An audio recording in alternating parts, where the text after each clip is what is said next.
Bienvenidos de vuelta a DFC Books. Hola, ¿qué tal? Antes de entrar de lleno en nuestra inmersión profunda de hoy, queremos pedirles un favor rapidísimo. Por favor, dejen en los comentarios cualquier petición de libros o textos que quieran que analicemos en el futuro. Nos interesa muchísimo saber qué es lo que la gente que nos sintoniza está leyendo. Sí, dejen ahí sus recomendaciones. Siempre leemos los comentarios. Exacto. Y bueno, hablando de lecturas profundas, hoy tenemos sobre la mesa un texto verdaderamente monumental. Vamos a explorar la obra maestra del autor mexicano Juan Rulfo, El llano en llamas. Un clásico absoluto. Totalmente, pero con un enfoque muy particular. Vamos a analizar la traducción al inglés que se publicó en 2012, The Plane in Flames, que fue realizada por Ilan Stavans y Harold Augenbraun. Y esto es clave porque lograron algo casi imposible, o sea, capturar ese ritmo, la sequedad y la crudeza del español rural mexicano y pasarlo al inglés. Y fíjate que si conectamos esto con el panorama general, es fundamental entender por qué esta traducción específica importa tanto. A ver, cuéntanos. Pues durante décadas hubo una tendencia enorme, sobre todo en el mercado anglosajón, de encasillar casi toda la literatura latinoamericana dentro del realismo mágico. Y para quienes conocen a Rulfo, saben que su obra definitivamente no es eso. Cero magia. Cero. Aquí no hay mariposas amarillas, no hay milagros. Lo que presenciamos es un realismo crudo. Es una disección, casi quirúrgica del dolor humano. El contexto histórico aquí es la resaca de la Revolución Mexicana y la Guerra Cristera. Un periodo sumamente violento. Exacto. Y Rulfo, que era un hombre de inmensos silencios, escribió poco, pero usa estos 17 cuentos para documentar a las familias fracturadas por la pobreza y la violencia de las instituciones. Y lo que hicieron Stavans y Augenbraun fue despojar la prosa en inglés de cualquier exotismo romántico. La dejaron árida. Totalmente. Tan árida y cortante como la misma tierra de Jalisco que se describe en el texto original. A ver, vamos a desempacar esto, porque esa aridez literal y metafórica es la columna vertebral de relatos como Nos han dado la tierra. Uy, sí, ese cuento es durísimo. Durísimo. Ahí tenemos a estos personajes, Melitón, Faustino, el narrador y por otro lado al delegado del gobierno.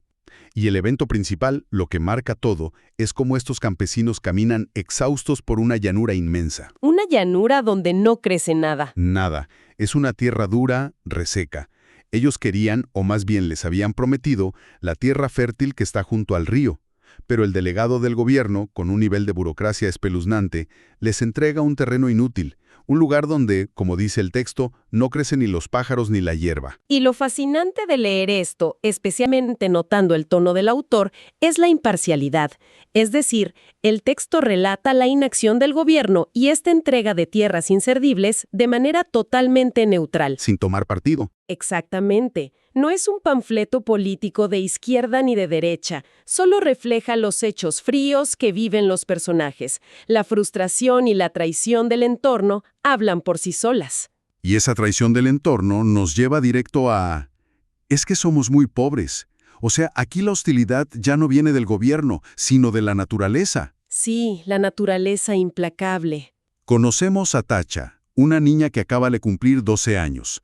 Y la historia detalla a su padre y a su difunta tía Jacinta. Todo gira en torno a un evento devastador, una inundación provocada por lluvias torrenciales que arruina toda la cosecha de cebada. Y no solo eso. No, el verdadero golpe es que el río arrastra a la serpentina. La vaca. La hermosa vaca que el padre le había regalado a Tacha por su santo. Y la imagen que te deja el relato es inolvidable y trágica. Tacha llorando inconsolable en la orilla del río sucio, con el agua salpicándole la cara, y ella presintiendo su propia perdición, porque esa vaca era su única salvación económica. Era la barrera entre ella y un futuro lleno de miseria. Es brutal cómo la traducción capta ese sonido ensordecedor del agua fangoso. Y esa misma crudeza nos prepara para otra sección del libro donde la violencia ya no es solo de la tierra, sino humana, como en el hombre. Claro, ese rompecabezas narrativo. Exacto. Es una historia de persecución muy tensa. Tenemos a un hombre que huye tras asesinar a la familia Urquidi. Luego está el hombre que lo persigue, rastreando sus huellas amorfas, huellas sin un dedo en el lodo. Y un tercer personaje clave, el pastor de ovejas. El pastor que funciona como testigo. Así es. Y el evento crucial es cómo culmina esta persecución. Nos enteramos a través del pastor, quien cuenta cómo compartió leche de sus ovejas con este fugitivo desesperado. Pero poco después encuentra a este mismo hombre muerto con la nuca perforada a balazos en el río. Te lo cuenta como si fuera algo de todos los días, sin condena, sin asombro moral. Es la vida y la muerte en el campo en su estado más primitivo. Coexisten la compasión de darle leche a un asesino y la brutalidad de encontrarlo ejecutado minutos después. Lo cual me parece el escalón perfecto para entrar al relato que le da título al libro, El llano en llamas. Y la verdad, a mí este relato me parece épico. La escala crece muchísimo. Se vuelve una guerra total. Totalmente. Los personajes principales aquí son el líder rebelde Pedro Zamora, el comandante de las Fuerzas Federales Petronilo Flores y nuestro narrador, que es conocido como el Pichón. Y no olvidemos a la futura esposa y al hijo del narrador. Cierto, que aparecen al final. Pero el evento más importante aquí es esta brutal guerra de guerrillas. El narrador describe cómo los hombres de Zamora emboscan a los federales, los hacen caer por barrancos y luego desatan el caos. Incendian campos de caña enteros, queman pueblos completos como San Buenaventura. El aire huele a miel quemada y a pólvora. Y la respuesta de las fuerzas federales es igual de dantesca. Ahí interviene esta simetría de la crueldad, porque cuando finalmente aplastan a los rebeldes, la narrativa es escalofriante. Los cadáveres de los hombres de Zamora terminan colgados de los postes, pudriéndose al sol, destripados por los opilotes. Como cascarones vacíos. Exacto. Y otra vez, Rulfo mantiene una imparcialidad absoluta. No glorifica la revolución ni defiende al Estado. Solo muestra la futilidad de la matanza de ambos bandos. Y el final de ese evento es un golpe al estómago. El Pichón sale de la cárcel años después, conoce a su hijo y nota que el niño ha heredado, según sus palabras, un poco de maldad en la mirada. La violencia que se pasa a la siguiente generación. Es una herencia inevitable. Oye, y antes de seguir profundizando en esta desesperanza, creo que es un buen momento para hacer una pequeña pausa. Para quienes nos escuchan y aman aprender algo nuevo, asegúrense de suscribirse. De verdad, nos ayuda mucho a seguir trayendo estos análisis detallados cada semana. Sí, denle al botón de suscribir. Se los agradecemos mucho. Bien, retomando. Nos habíamos quedado en el peso de la desesperanza. Y no hay relato que encapsule mejor ese peso que diles que no me maten. Uf, se me pone la piel de gallina solo de acordarme. Es desgarrador. Los personajes centrales son Justino y su anciano padre Juvencio, que está atado a un horcón y condenado a muerte por un crimen viejo. El evento central que sostiene todo el relato es este anciano suplicando desesperadamente a su hijo, Justino, que interceda ante el coronel para que no lo maten. Y el coronel resulta ser el hijo del hombre que Juvencio mató hace décadas. Una venganza cocinada a fuego lento. Pero lo más impactante es la reflexión del viejo. Piensa en sus 60 años de conexión profunda con esa tierra. Es un hombre que se aferra a la vida con las uñas, aterrorizado por la idea de dejar un paisaje al que pertenece como si fuera una raíz vieja. Aquí es donde se pone realmente interesante. Porque pasamos de ese miedo inminente a la muerte a, digamos, el miedo a una vida estancada. Eso es Lubina. El purgatorio en la tierra. Tal cual. Tenemos a un hombre hablando en una tienda de abarrotes, niños gritando afuera y las viudas del pueblo. Y el evento principal de este relato es un monólogo largo, oscuro. Este hombre describe Lubina como un pueblo fantasma dominado por un viento negro. Un viento que rasguña las paredes. Que arranca los techos. Es un lugar que deja solo desesperación, del cual todos los hombres jóvenes han huido. Las únicas que se quedan son las mujeres vestidas de negro cuidando a sus muertos. Y esa mención de los jóvenes que huyen de Lubina nos conecta directamente con el éxodo en Paso del Norte, un tema de migración que sigue siendo muy vigente. Muy vigente.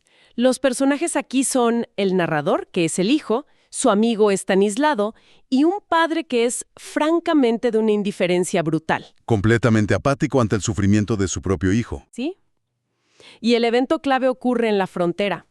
El hijo relata cómo él y Estanislao intentaron cruzar el río hacia el Paso del Norte. En medio de la oscuridad, son emboscados. Los guardias los acribillan a balazos con rifles Mauser. Estanislao muere en el agua y el hijo, derrotado y con los bolsillos vacíos, tiene que regresar a un hogar roto donde su padre lo recibe con la misma frialdad de siempre. Es la fatalidad constante. Y hablando de fatalidad, hay tragedias repentinas en esta colección que te toman por sorpresa. Quería mencionar rápidamente dos eventos de otros cuentos. Adelante. Primero, en el cuento En la madrugada tenemos a Natalia y Tánilo. El evento central es un encuentro íntimo e ilícito en la tierra cálida, todo cubierto por la niebla. Hay una atmósfera muy densa ahí. Muy opresiva. Y luego, el choque más repentino está en la herencia de Matilde Arcángel. Los personajes son Matilde, que es descrita como una mujer muy corpulenta, su bebé recién bautizado y su esposo Euremio. Y el evento trágico ocurre justo después del bautismo. De la nada, un caballo ruano desbocado atropella a Matilde y la mata de forma súbita. En un parpadeo. Sí, de repente el viudo se queda cabalgando solo con el bebé y su flauta. Es un contraste loquísimo entre la vida nueva del bautismo y la muerte instantánea. Y Rulfo hace eso magistralmente. Muestra que la tragedia no avisa, pero también sabe que tanto dolor acumulado puede generar un cinismo muy peculiar. Por eso el libro cierra, tiene relatos hacia el final como Anacleto Morones, que nos dan un toque de ironía y humor negro. Humor muy, muy oscuro. Los personajes aquí son Lucas Lucatero, que es un narrador ciniquísimo. Súper cínico. Una procesión de ancianas vestidas de negro. Y la figura del difunto Anacleto Morones. El evento central es este choque cómico donde las ancianas viajan bajo un sol abrasador para venerar a Anacleto y pedir que lo hagan santo. Mientras Lucas trata de quitárselas de encima. Exacto.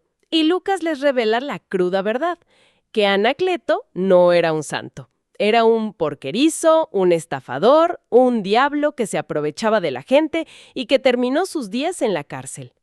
Es una crítica fuertísima al fanatismo religioso, pero contada con un sarcasmo que, en la traducción al inglés, se mantiene afiladísimo. Es fascinante ver cómo todo esto encaja. Hemos recorrido la inútil lucha contra la tierra, la violencia extrema, la migración y hasta este humor oscuro. Y creo que la pregunta obvia para ir cerrando es, ¿por qué importa todo esto hoy? Importa porque revela el genio de Rulfo. O sea, él logra, a través de palabras exactas y de historias que parecen mínimas, mostrar una dignidad inquebrantable en personajes que están rodeados de pura fatalidad. No se rinden. Sobreviven como pueden. Estas obras actúan como manuales de vida.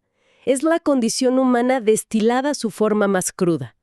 El dolor, la resistencia, la empatía, todo está ahí, plasmado con una honestidad brutal que resuena en cualquier idioma, como lo demuestra la gran traducción de Estaban Siaugen-Brown. Totalmente de acuerdo. Y mira, para cerrar, quiero lanzar una última idea, un pensamiento final provocativo para que nuestra audiencia lo reflexione por su cuenta. A ver. Después de conocer a todos estos personajes sufriendo, luchando, huyendo, muriendo, ¿no parece que el verdadero protagonista de este libro, el único que siempre gana y nunca muere, es el paisaje mexicano? Esa tierra implacable, seca y silenciosa que se lo traga todo. Definitivamente te deja pensando. Es algo para masticar después de leer. Pues se nos ha acabado el tiempo por hoy. Ha sido una plática increíble. Gracias por sintonizar de FCBooks.